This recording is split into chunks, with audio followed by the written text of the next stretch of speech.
The tests that are used in language programs are often adopted from sources outside of the program. This may mean that the tests are bought from commercial publishing houses, adopted from other language programs, or pulled straight from the current textbook. It is probable that many of the tests which have been acquired from external sources are being used with students quite different from those envisioned when the tests were originally developed and standardized.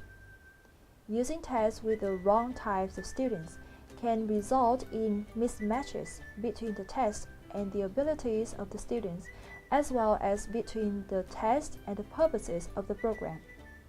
For instance, there are situations where a proficiency test like the TOEFL is used for making placement decisions in a program with narrowly defined ability levels.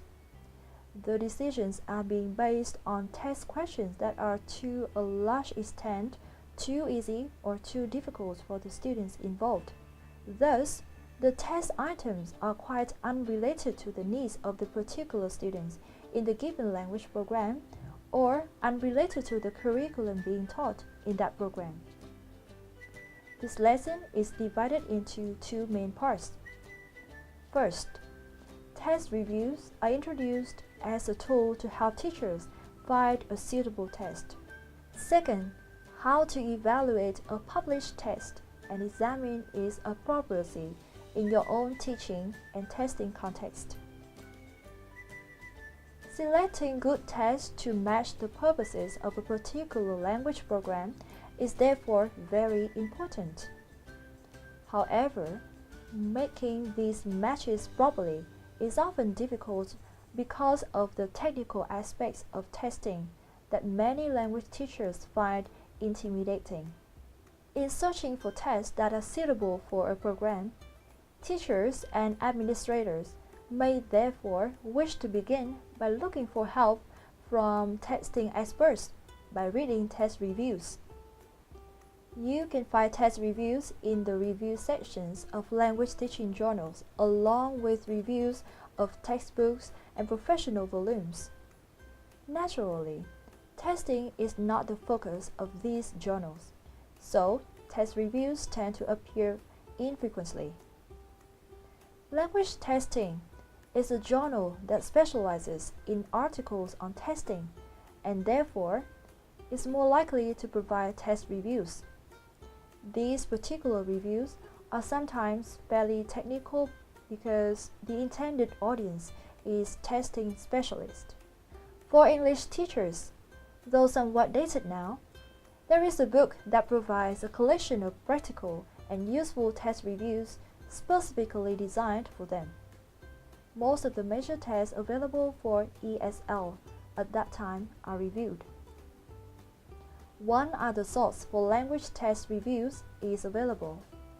It is commonly referred to as Bureau's Mental Measurements Yearbook, a book of review of all kinds of published tests, including language tests, that comes out every 2 or 3 years.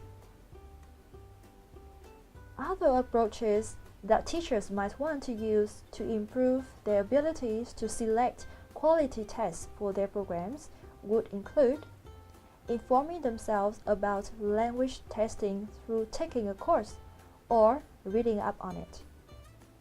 In all cases, the checklist provided in Table 2.4 should help in selecting tests that match the purposes for which a particular language program needs them. In using the checklist, teachers should look at the test manual provided by the publisher and begin by considering the general facts about the test. What is the title? Who wrote it? Where and when was it published? As shown in the table, the theoretical orientation of the test should probably be reviewed next. Is it in the correct family of tests, NRT or CRT, for the program's purposes? Is it designed for the type of decisions involved? Does it match the methodological orientation of the teachers and the goals of the curriculum? What types of subtests are involved? Are they discrete points or integrative, or some combination of the two? From a practical point of view, a number of other issues must be considered. For instance, to what degree is the test objective? Will allowances have to be made for subjectivity? What about cost? Is the test too expensive for the program or just about right? What about logistics? Is the test going to be easy to put together, administer, and score? In terms of test characteristics, the nature of the test questions must be considered. What are the students confronted with in the receptive mode? And what are they expected to do in the productive mode? If the test is designed for norm reference decisions, is information about norms and standardized scores provided? Does the test seem to be aimed at the correct group of students and organized to test the skills that are taught in the program? How many parts and separate scores will there be, and are they all necessary? Do the types of test questions reflect the productive and receptive types of techniques and exercises that are used in the program? Is the test described clearly, and does the description make sense? Is the test reliable and valid? There are other practical considerations that are also important. What are the initial and ongoing costs of the test? How good is the quality of the audio program, test booklets, answer sheets, and so forth? Are there preview booklets or other sorts of preparatory materials available to give out to the students? Is the test easy to administer? Is the scoring reasonably easy relative to the types of test questions being used? Is the interpretation of scores explained with guidelines for reporting and clarifying the scores to the students and teachers involved?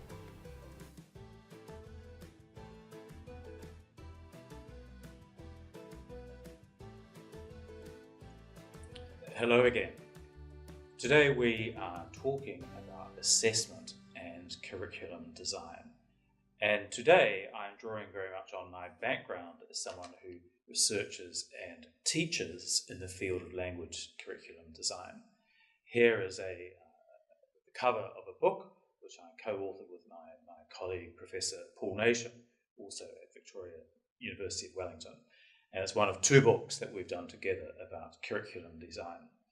So it seemed appropriate to think about testing and assessment within the whole process of designing a curriculum.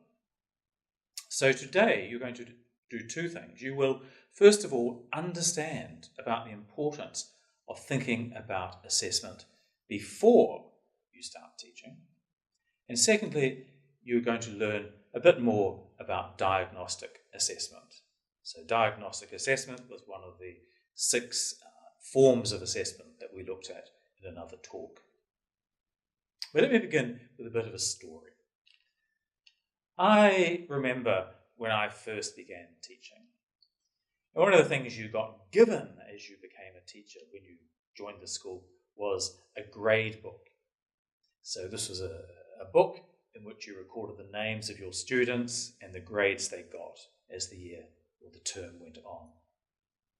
And I can remember more than once having the feeling towards the end of the term and looking at the grade book and knowing I had to write reports and give grades to my students, of looking in my grade book and thinking, oh no, I've got no grades recorded, which resulted in me giving students a flurry of little tests right towards the end of the term or the semester so that I had some grades on which to base a report or a final grade. Now let me say this is dreadful practice, absolutely dreadful practice, because what I was doing essentially was this. I was testing for no obvious reason. It really wasn't even short-term achievement testing, which is something we've talked about in another film. It really was testing for no obvious reason. And this is something we should ban from our classrooms. We should never test for no obvious reason. So there are 2 points I want to take away from this little story. The first point is that we need to think about assessment before we start teaching. We need to know what we're going to assess and when. And the second point I want to make is, as part of that, is that we need to space our assessments so we have a reasonable amount of assessment. One thing I observe in my work when I evaluate teaching programs is often huge amounts of what I think are over-assessment. In one program I reviewed fairly recently, in some of the courses there were up to 19 assessment points. But it seems a lot to me, and especially when the assessment is happening in class. So suddenly the teaching and learning time is being taken up by lots and lots and lots of assessment activity. So we need to think in advance about when we're going to assess and how we're going to assess and what the purpose is. So let's turn to diagnostic assessment. What is diagnostic assessment? Diagnostic assessment is what teachers do to find out what learners already know or do not know, what they can and cannot do. And it's very, very important to have this information. So how do we go about getting it? Well, I'm going to give 2 scenarios. One is that you can do some diagnostic assessment before teaching starts. And this is a good idea. It gives you some sense of who your learners are. So how can you do it? Well, you can go to different sources. You might, for example, look at curriculum documents to find out what the learners should already have covered and perhaps what they should be covering this year or this term with you as the teacher. Related to that is if you have access to them, you can look at the results the students got in their last class or last course or last year. This gives you some idea of where they are at. And if it's possible, good idea to chat with the person who taught the students before. Now, this obviously is easier in a system where students are moving from class to class to class, as opposed to coming into a new situation from many different settings. But if possible, it is another good source of information that provides some basis for diagnostic assessment before teaching starts. But of course, most of the diagnostic assessment will happen once you've met the students, once teaching starts. And there are a number of things, again, that you can do here. Some might be analysis of students' language use. This could take the form of observation of learning, a topic of another talk, or more rigorous and detailed analysis of language use. Similarly, you might get learners to self-assess, to say what they think they're good at, what they think they're not so good at, what they would like in the course. And the last one I'm going to mention is perhaps the most obvious one, and that is testing of some sort. An example of a very useful diagnostic test is this one, the vocab levels test. This gives you information about the vocab level of your students. Do they know the 2,000 most frequent words, or don't they? If they do know them, do they know the academic word list, or don't they? So knowing your students' vocab levels can help you to diagnose what their language needs are and what they need to do to improve. And this, of course, is the point of diagnostic assessment. It helps you to help your learners to improve. When I'm talking in curriculum design terms, I'm often talking about this as a form of needs analysis. So I'm going to leave you with an image, an analogy that I think is very appropriate to this subject. And that's the idea of a GPS. Many of you will have them in your cars, I suspect, if you're lucky enough to own a car. Why is it like a GPS? Well, a GPS is something that gets you from A to B. It tells you where you are now, where you want to go, and how to get there. So when you're doing diagnostic assessment or needs analysis, that's what you are doing for your learners. You're finding out where they are now, you're finding out where they need to be, and you, as the expert, as the teacher, are using your skills and your knowledge to plan a teaching program that will get your learners from point A to point B. And that is a really worthwhile thing to do. Thank you.